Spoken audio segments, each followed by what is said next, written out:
Guys, gals, and guests, honey. Yes, honey. We're here tonight with Jovan Wolf. How you doing today, Jovan? I'm doing all right. Thank you for having me today. I'm looking forward to this. How would you describe your aesthetic? What makes you different from other designers? I put my flavor on things. So what I do is I play with color. I paint leather. I use color stitching. I do the traditional black and red and and browns and all that as well. But I love to think outside the box. I love to explore with it. I paint it. I use colors that you wouldn't even think of. Like my company name for my leather line is Neon Wolf. So it's like colorful, it's nostalgic, and what I mean by that is subculture of our high school days, right? Which were like the punks, the goths, the skaters, the preps. This is the time where I felt independence for the first time. You're exploring yourself, your fashion, your gender, your aesthetics. What group are you a part of, right? You're trying to figure shit out, when you're a kid. And that's the time where you were the most alive, away from your parents, with your peers. And so, what I do with my line is I'm really thinking about that. I want to give people permission to have fun again. Because I feel like as we get older, we forget or we're like, oh, we can't wear that. And I'm like, why? And I think when you're authentically yourself and not striving to be something somebody always wants you to be, I think that gives you a level of that youth. How did you get into design? At the time I was making like pet furniture, like for cats. I was taking dressers and turning them into litter boxes. It was a lot of fun, right? Making this line. And then I decided, you know what, I want to make some pet collars. And so what I started doing was I started going to the Goodwills and the Salvation Armies, and I was like, I'm gonna reuse things that are already made. So I used to get belts and I would turn them into collars. It was a lot of fun. It's very creative. I didn't realize how creative I actually like to be. So people started seeing and getting wind of me making these collars. In the BDSM community, have you seen these pup masks? People Oh, identify as like pups. They're beautiful yes. masks. They're made of leather. I'm a fan. I'm a fan of Yes, the pup. I'm quite familiar. I'm definitely down to leash someone and walk I them. love it. I love it. And I'm a mass switch top. So here we go. Ooh, ooh. My friend hit me up who was making pup masks and was like, "Hey, can you help me with the straps for the mask?" Because he knew I was working with leather. And I was like, "Sure." Naturally, what happened was because I'm part of the BDSM community, I tried to keep my thing PG-13. I don't know why I tried that, because once people knew I was making collars, it was like, "Can you make me one? Can you make me one? Can you make me one?" I was like, "Of course." So I already knew where this is going. So that's how it all started, where I started off with collars and then I went into handcuffs, I went into chokers, I went into chain harnesses, into leather harnesses, and doing fashion shows and music videos and photo shoots. And so that's how it all happens. Jovan, so you are a man of trans experience. How old were you when you came out as trans? I was just always myself. It wasn't about coming out. I didn't have to come out to myself. I had to come out to my family. As far as I can remember, thoughts, maybe 5, 4, I don't know, going back to thoughts as a kid, I didn't understand transness. I didn't know I didn't know one damn trans person. I didn't know a gay person. Maybe my cousin actually.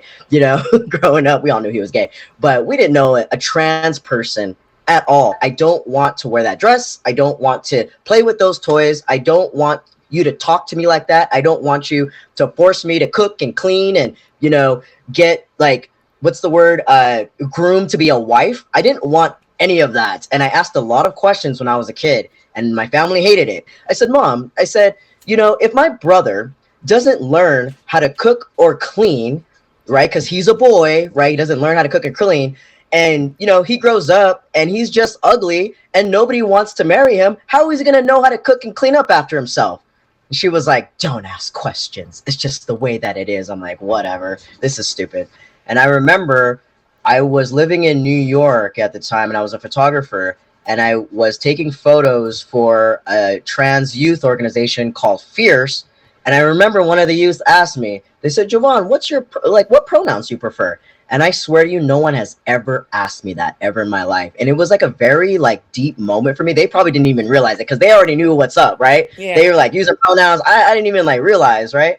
And I was like, I use he pronouns. And it just felt so empowering to just like I got to choose instead of someone always, he sheing me all the time, and I don't even I wasn't even like knowing what I wanted to go by. So that was like a very like inspirational moment for me. Mm-mm. Were you masculine presenting before you recognized your transness? Always, I've always been like this. My energy, people tell me I have like 10 men living inside of me, I swear. 10 different types of personalities. But yes, even when I was a child, I had big curly hair, and I was always mistaken for a boy all the time. I think energetically I've always just been masculine. I've always been like this. For me, I don't feel like I'm born in the wrong body at all. I feel like our society has the wrong perception of gender and sex. Do you recall meeting your first trans person? Do you know how old you were? I think so. I think I was around 18 years old. And I remember I was so confused, but it's so funny now because I'm that person, right? Because I remember I went with my friend. She was a queer woman, queer cis woman, and she was going to college and she was part of the GSA network. And so I was going to just like hang out with her. I don't know. We were hooking up or whatever, right? And there was this one trans woman, I'll never forget. She was up there talking about her story, and she's like, yeah, I'm trans woman and I identify as a lesbian. And I remember my little brain couldn't understand that. I was like, what do you mean that you transitioned to be a woman to then just be with a woman? Why couldn't you be a man and be with a woman? Like, I just like the wheel. So I understand people in society today, right? But it's like one wheel is going this way, the other wheel is going this way in my brain. And I'm like, explosion. And I will never forget that. And now when people ask me what my sexuality is, I'm like, I'm just down. Are you single now? For 6 years, it was a no, but just recently, it's a yes. Just I am. recently? How Yes. how recently, Jovan? How recent? How long have you been Probably, single? I'm going to say like a month, like a little, maybe over a month, about a month. I've been single, and I was in a 6 year relationship with a trans woman. Really? T Yes. for T, T for T T for love, T, huh? baby. T for T. Was that your first experience being in a romantic relationship with another trans person? No, I've dated trans men in the past, but this was my first experience dating a trans woman. Ooh, what did you have any reservations in the beginning? No, when I met her, I thought she was fine. I thought, we just had like chemistry that I couldn't deny. I like to do karaoke, and Radiohead "Creep" is my song, and she was really shy, and she came up and did it with me, and that was the moment where I was like, I like you, and she was a goth baddie, and I was like, well, I mean, yeah. She was Salvadorian Guatemalan. Oh, Latina. Yes. See, spicy. Was she spicy, honey? You Yeah, lasted yes. 6 years with a spicy Latina? I lasted as long as I could, but we were just going in different directions. We weren't seeing eye to eye anymore. We weren't communicating, and communication is so key for me. I want to know what your dreams and aspirations are when it comes to communicating. I want to, make sure we're on the same page if we're going to open the relationship or not. Like just like having that strong foundation to be able to talk about those really deep important things, those deep new chapters that can happen in a relationship. And I think we just hit a wall, and then we just couldn't get there anymore. Are you ready? Are you ready to love again? I swore love off. I swear to you, I was talking to my friends, my big brother Ignacio Rivera, and I was like, I'm never gonna, be in a relationship, yada yada yada, And they're like, fool, you're like a romantic. And I'm like, I know, right? I went on my first grinder date, and this person was so sweet. They were like a two-spirit indigenous person, femme, person, like very feminine person. And I was so nervous. So, because number one, I've never stepped out of my relationship, for 6 years. I've never stepped out of that relationship. So going on a date and hooking up.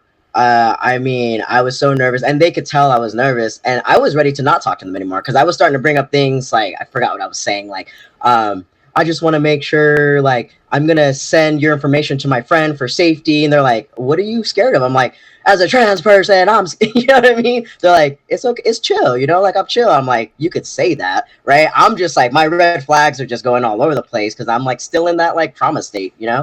Moving forward, I just want to make sure that I have clear boundaries. I'm listening to what people are saying. Like, if they don't treat their mother right, or, you know, they talk about their exes in a certain way, they talk about their family in a certain way, or they're just disrespectful in some way, like those little red flags, like I'm paying attention to those things. But what I got from that was my heart can love. You know, it can be open with the right energy. I Yeah. consistently tell people do not look on Grinder today. If you're looking for more than a hookup, Grinder is not the place for it.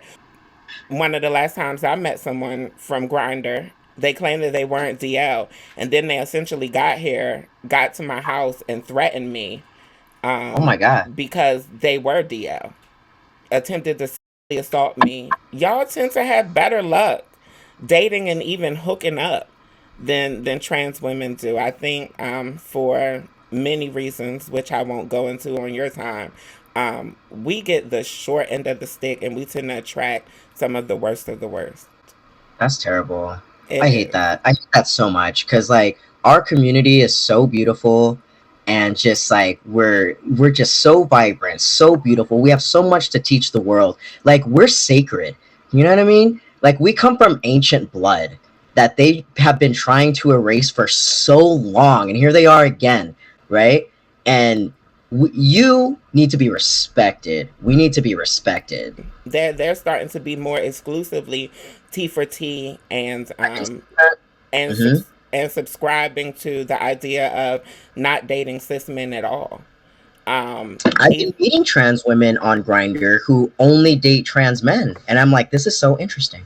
what caused you to expand your sexual I horizon? This is such a great question because you know I think this will help a lot of people understand this. You know, so yes, when I was growing up, actually, I dated cis men, but when it came down to their dick want to be in my hole, I was like, no, gonna break up with you, and I'm gonna date your friend. You know, and there were multiple reasons why. I think because I grew up in the church, and it was like, you know, babies and hell and blah blah blah, and I just like didn't want to deal with all of that, you know, drama with my family. I didn't want to get pregnant. I really didn't want to get pregnant. I didn't want to be that kid, you know, because I'm a slut, and I could have been that kid. You know what I mean? I definitely could have been that kid. If I was hooking up with cis men, I definitely probably would have been that kid for sure, 100%. Right? So I didn't. Yes, I hooked up with people with vaginas. Yes, and had a lot of fun doing that. And but I was always attracted to men all the time. I was always attracted to masculinity, always attracted to men. But it was always this thing. Me and my friends talk about it. You know, us trans guys, we talk about it. I don't know if I want to fuck you or be you. It's like I don't quite understand. I don't know. I don't know. Right? I didn't hook up with a cis man until I was about 30. Right? So it wasn't that long ago. About 30. Right? And I remember I made a conscious effort that I'm going to do it. And this is after I had been on T, Marty looking like a man, right? And you know, I felt ready for that. And like I remember I was so nervous though. I was getting on grind. I was hanging out with one of my friends at the time. I'm getting on grind. I was so freaking nervous. They were like, "You want to come to the baths with me?" And I'm like, "No, I don't want to do that. That sounds like frightening." You know, like a trans guy with all these naked men. No, I think that's too much for me, you know. But I got on Grinder, and I was pleasantly surprised at how like nice people were to me. You know, being a trans guy, there were people that were weird. Definitely, I learned how to use that block button. You know, and definitely freaking weird. But you know, I was pleasantly surprised. I went on some weird Grinder dates, but the first time I ever was with a cis, I wouldn't even call them cis. They were like non-binary. I wouldn't even say they were cis. So a non-binary AMAP person. We ended up, you know, hooking up, and I remember being like, "Oh, that's it."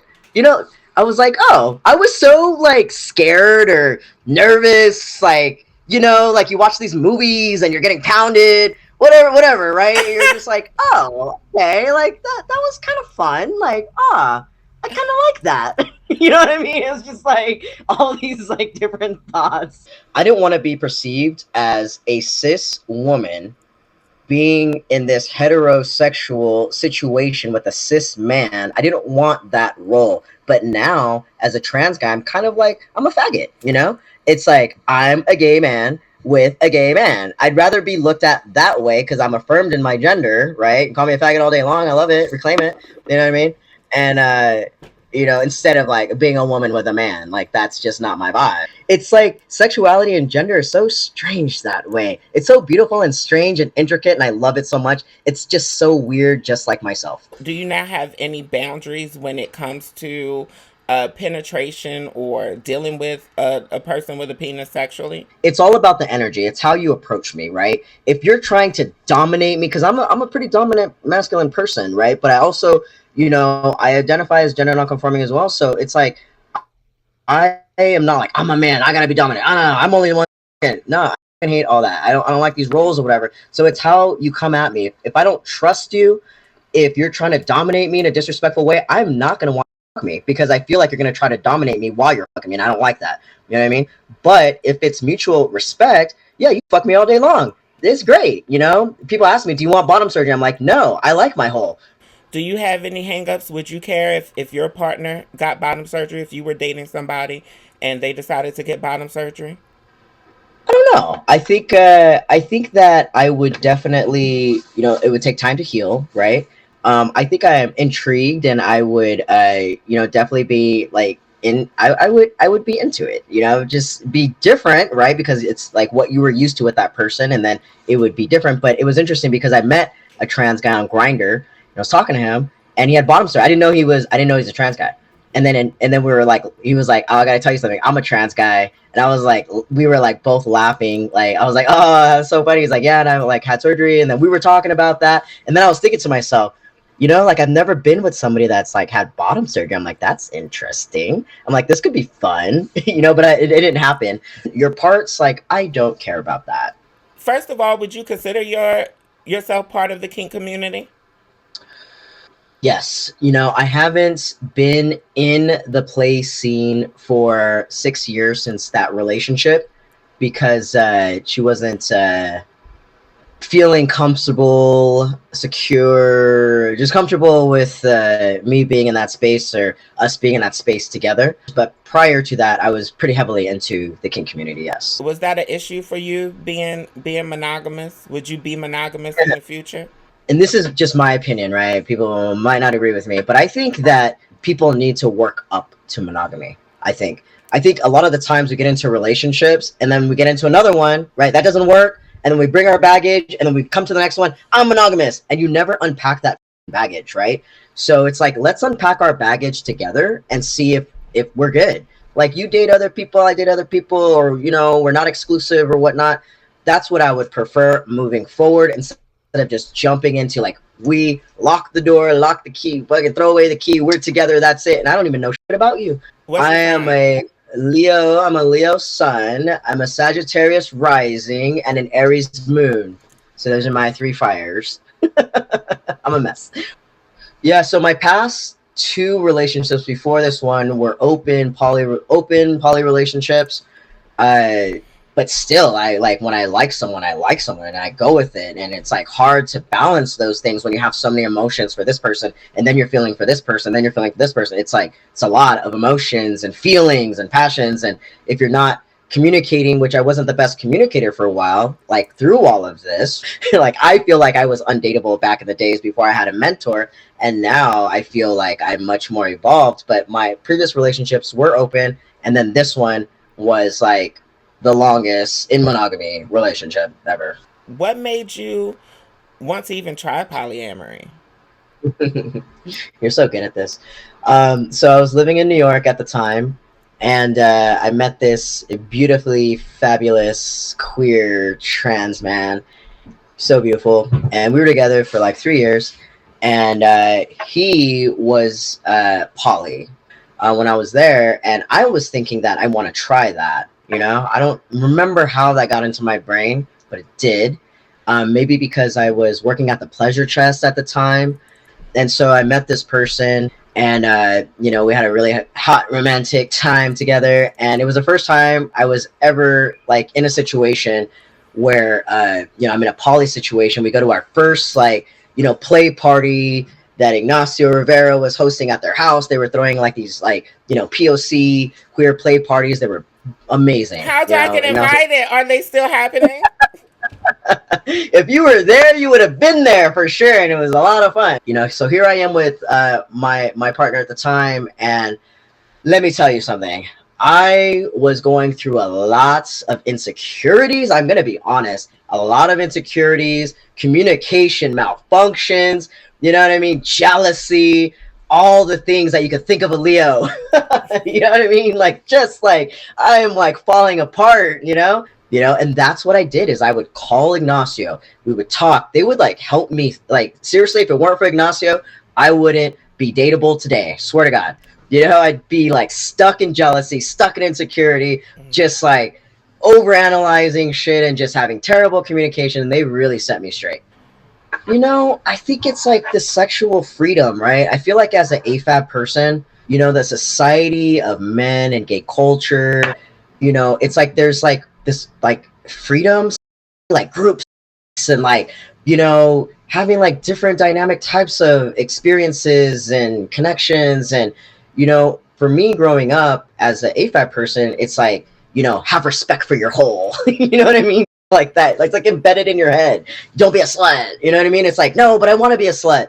So it's like I just wanted to explore something different, And plus, when I was growing up, I remember thinking to myself, God, these people have been together for 50 years, 40 years, 30 years. I'm like, how do people do that? It just never made sense to me anyways as a kid. So I just wanted to try that. And I think that moving forward, that's what I want. I want I want I want to be with somebody in a poly or open situation with multiple people and figure it out from there. Like no rush to like be in this I don't know, I'm like I talk about monogamy like it's like chastity, but it's like until I feel like that's what I want to do, right? If I want to be with that one person exclusively, but that's not how I feel right now. Like I am adventurous, I am spontaneous. I like to, meet new people, network. I'm like moving all the time and like just I love people and I want that kind of energy with somebody as well. Somebody who's very open and flamboyant and not extroverted. You don't have to be extroverted, but just like willing to try new things, willing to explore. Do you think that you truly have the capacity to be polyamorous with all that you have going on, being a designer, being Hmm. involved in community? Do you think you Hmm. really have the capacity? 100%. I'm attracted to people. I'm attracted to energy. I'm attracted to other people's light and their inspirations. And it's like I could be hanging, let's say you and I are hanging out, and like I have all this love and I'm inspired. And then I go out to a party and I meet this person. I'm like, oh, you're amazing. And then I hang out with that person for like a week and I'm like, oh, I'm like feeling all these feelings. And then I'm like, all right, well, I'm going to go see you. I'm going to go see you. Then I'm going to go to London. I'm going to go see you. Like, sounds nice to me. Why not? You having all these people who you claim to love as much as me, I'm uncomfortable with. What would you say? I would say, let's talk about that more. Why do you feel that way? Because I understand where that comes from, right? Comes from different places. Like, because I can see the person like me as the person that's looking like they're insecure. They're like, dealing with shit that they have not dealt with. They're trying to be a playboy, or, fuck boy. But for me, it's about love and romance. It's not about deceits and just trying to get validations. It's actual connections and like I like you, I like you, I like you, and let's vibe, let's just vibe. Let's just fuck all the noise and what everybody says relationships should be. Let's just vibe, let's just vibe and see if it's good. But all these other hangups come up, like, oh, you gotta be with one person, this is the way it's supposed to be because movies tell us so, because our families tell us so, because our friends tell us so. It's like everybody's telling us how relationships are supposed to be. And I think when I went on this journey when I was in New York to become poly and me working through my insecurities, it was legit working through insecurity so I don't have those jealousies, right? So if I'm with somebody and they're like, all right, babe, I'm gonna, like, I'm going to New York, and I might be hooking up with somebody, or I'm gonna go see this person. For me, I say okay. I say okay. And I've been in this situation where I've dated somebody who does sex work, you know, and for me, it was like, okay, do your thing. And it's such a liberating feeling to not feel like it invalidates our love or it invalidates me as a person. It's like we have trust. And because we have that foundation of trust, and we talk, we have that communication, this is where we're at. I love you. And I do my thing. It's like, for me, I would need to be with somebody that feels okay with that kind of foundation, is okay with themselves, to not feel like if I step outside of the relationship, if I'm like, hanging out with somebody, giving them a piece of my heart, that it's going to invalidate them. Because I think at that point, it's either not for them, that's not what they want, they don't want to share, or it's hard for them to do that. And that's where it's like, I can't be with somebody who doesn't want to expand what that might mean, Yeah. work on that and explore. What if again you've been somebody who has explored these things, right?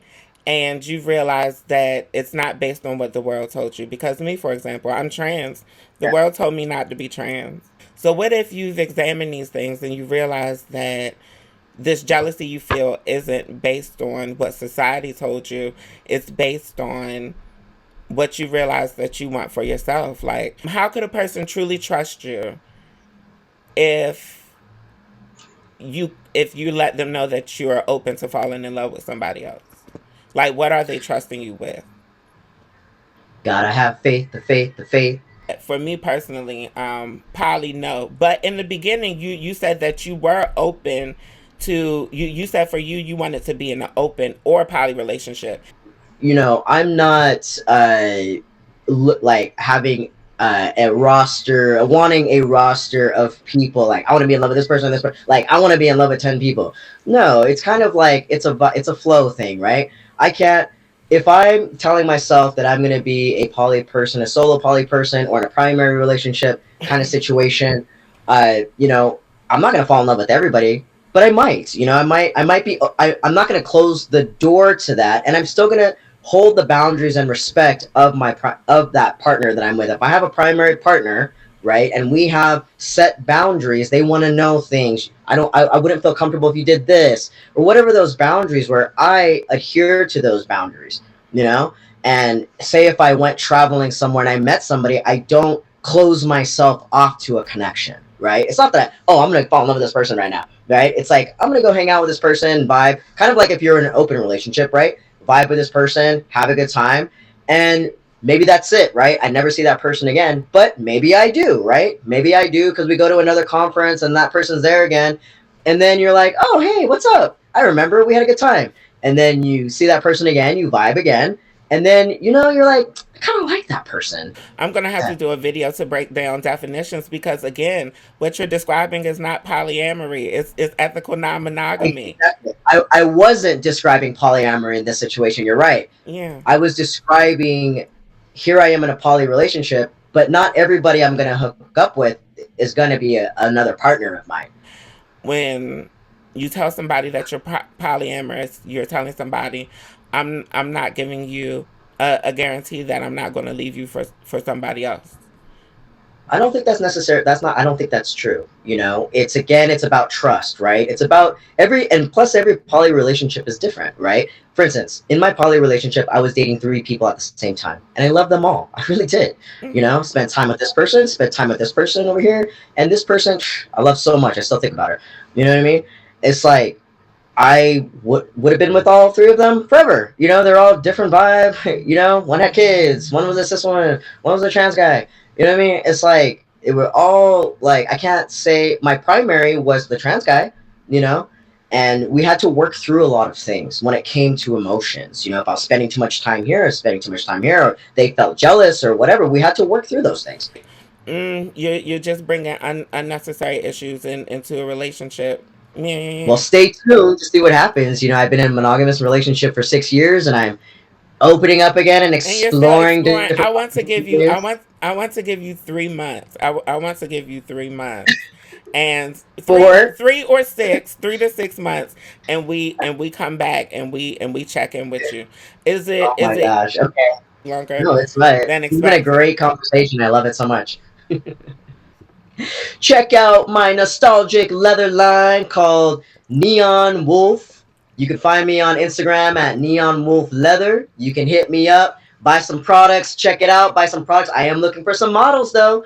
And if y'all want to get in touch with this handsome man, especially while he's still single, honey, his links are in the description. All of the links that he told y'all are in the description of this video, honey. Peace, love, and blessings to all of you. Bye.